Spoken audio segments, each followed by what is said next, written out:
પ્રાકૃતિક ખેતી દાહોદ 1 એકર જમીનમાં ગાય આધારિત પ્રાકૃતિક ખેતી કરીને આર્થિક રીતે સદ્ધર થયા રળિયાતી ગામના પ્રગતિશીલ ખેડૂત શ્રી મંગળભાઈ ડામોર।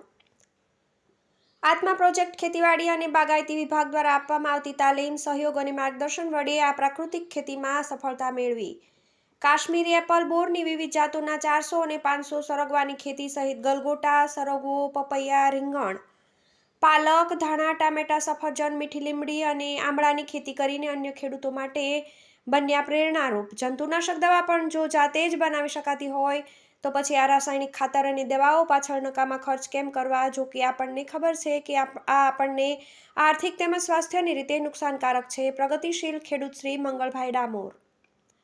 દાહોદ સમગ્ર રાજ્યમાં પ્રાકૃતિક કૃષિનો વ્યાપ વધારવા અને વધુને વધુ ખેડૂતો પ્રાકૃતિક ખેતી અપનાવે તે માટે રાજ્ય સરકાર કટિબદ્ધ બની છે। પ્રાકૃતિક ખેતીનો મુખ્ય આધારસ્તંભ એવા દેશી ગાયના છાણ અને ગૌમૂત્રમાંથી ખાતર બનાવીને પ્રાકૃતિક ખેતી કરવામાં આવે છે। ખેતી એ ભારત દેશનો મુખ્ય વ્યવસાય છે। ભારતમાં મોટાભાગના લોકો ખેતી પર નિર્ભર છે। ખેતીના કારણે મબલખ અનાજ ઉત્પાદન થતાં ખેતીની બાબતમાં ખેડૂતો આત્મનિર્ભર બન્યા તો ખરા, પરંતુ ખેડૂતોએ પાકનું વાવેતર વધારવા માટે રાસાયણિક ખાતર અને બિયારણનો ઉપયોગ કરતા જમીનની ફળદ્રુપતા ઘટી, પાકની ગુણવત્તા ઘટી, આર્થિક આવક ઘટી, અળસિયાનો નાશ થયો, પાકનો સ્વાદ છીનવાઈ ગયો અને સાથે મનુષ્યના સ્વાસ્થ્ય માટે પણ આ બાબત ગંભીર જણાતા કુદરતી ખેતી તરફ ફરીથી પ્રયાણ કરવું જરૂરી બન્યું।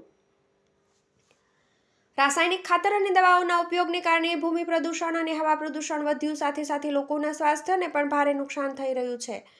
કેન્સર, ટીબી જેવા જીવલેણ રોગો અકાળે થઈ રહ્યા છે, ત્યારે કેમિકલયુક્ત ખાતર અને દવાઓના છંટકાવ પર રોક લગાવવી અનિવાર્ય બની ગઈ છે, જેના નિવારણ માટે પ્રાકૃતિક ખેતી પદ્ધતિ અપનાવવી વધુ યોગ્ય છે।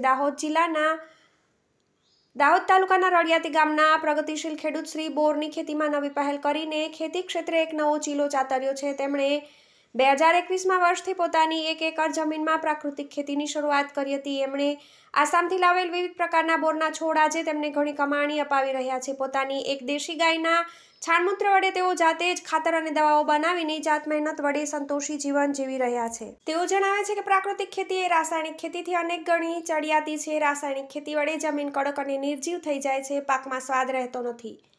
રાસાયણિક ખેતી વડે પકવેલ પાક એક પ્રકારે ઝેરયુક્ત પાક ગણી શકાય, જે ખાનાર સૌને આગળ જતા સ્વાસ્થ્ય માટે નુકસાન કરી શકે છે।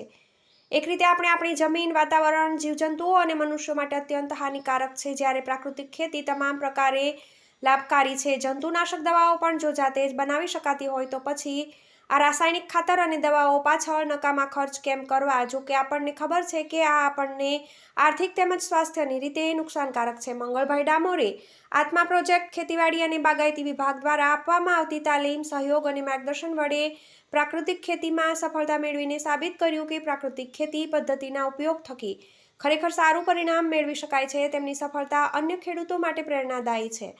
ટપક સિંચાઈ ખેતી પદ્ધતિના ઉપયોગ થકી ખેતી કરવાથી ખેડૂતો માટે એક સારો વિકલ્પ છે। તેનાથી ન માત્ર ખેડૂતોની આર્થિક સ્થિતિ સુધરે છે, પરંતુ તે આરોગ્ય માટે પણ ફાયદાકારક છે। પ્રાકૃતિક ખેતી એ ખેડૂતો માટે ફાયદાકારક ખેતી છે, જેમાં સારી આવકની સાથોસાથ જમીન માટે પણ ફળદાયી છે। સારું પાક ઉત્પાદન મળવાથી સારી કિંમત મળે છે અને આમ ખેડૂતો આર્થિક રીતે સદ્ધર બને છે। પ્રાકૃતિક ખેતીમાં ખાસ કોઈ ખર્ચ થતો નથી। અળસિયા વધતા જમીનમાં ભેજ રહેતો હોવાથી પાણીની જરૂર વધારે પડતી નથી। આ પદ્ધતિમાં દેશી ગાય અને તેના મળમૂત્રનો ઉપયોગ કરી ખેતી કરવામાં આવે છે, જે પર્યાવરણ, જમીન, પાણી, પાક તેમજ લોકોના સ્વાસ્થ્ય માટે પણ લાભદાયી નીવડે છે। આધુનિક સમયમાં વધતા જતા વસ્તી વધારા, જળવાયુ પરિવર્તન તેમજ ભૂમિ પ્રદૂષણના કારણે પર્યાવરણ અને લોક સ્વાસ્થ્ય માટે સામે સંકટ ઊભું થયું છે, ત્યારે તમામ ખેડૂતો પ્રાકૃતિક ખેત પદ્ધતિ અપનાવે એ આવશ્યક બની ગયું છે।